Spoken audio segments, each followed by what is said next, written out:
Hi అండి, రండి. ఈరోజు మా మొక్కలు చూపిస్తాను. ఉన్నవి చిన్న గార్డెన్సే, ఎక్కువేం కాదు. విరజాజి మొక్క అయితే చాలా బాగా కాపు వచ్చింది. రా, చిన్న చూపించు. చూసారా? కిందకి చూపించు, గోళం చూపించు, నన్ను చూపించు. గోళం అయితే చాలా చిన్నది, అస్సలు మార్చలేదు. అంటే ఇంట్రెస్ట్ పోయింది ఇక్కడికి వచ్చిన తర్వాత. కానీ చూడండి, ఇలాగా రోజువరి ఇలా చాలా సన్నంగా ఉంది. పైకి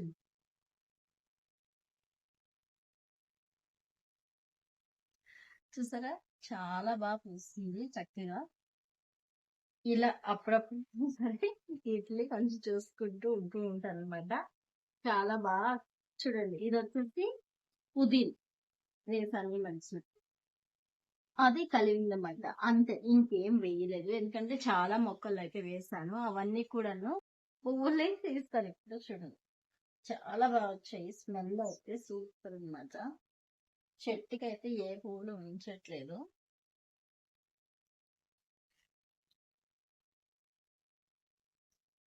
నా సాయంత్రం ఈ స్మెల్ చాలా చాలా మంచిగా వస్తుంది.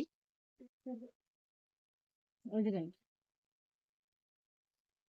చూసారా, కొంచెం పూలే వచ్చాయి కానీ చాలా చాలా బాగుంది.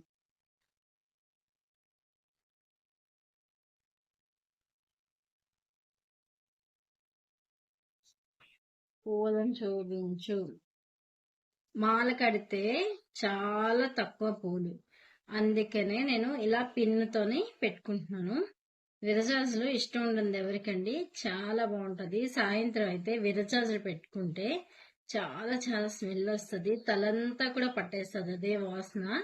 నాకైతే ఇలా స్నానం చేసి మంచిగా కాటన్ చీర కట్టుకొని ఇలా విరజాజులు తలలో పెట్టుకొని మేడ మీద కాసేపు అలా చల్లగాలికి తిరగడం అంటే చాలా ఇష్టం అనమాట. అందుకే ఇలా పెట్టుకుంటున్నాను.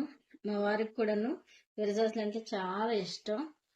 నాకు ఇంకా ఇష్టం అనమాట, చాలా చాలా నచ్చుతుంది. అందుకే ఏ మొక్క ఎలా ఉన్నా కానీ విరజాజులు మాత్రం కాస్త నేను కొంచెం చూసుకుంటూ ఉంటాను. అయితే ఇక్కడ మొక్కలు వేసుకోవడానికి ప్లేస్ పెద్దగా లేదండి, చూసారా. ఓకేనండి, మరొక మంచి వీడియో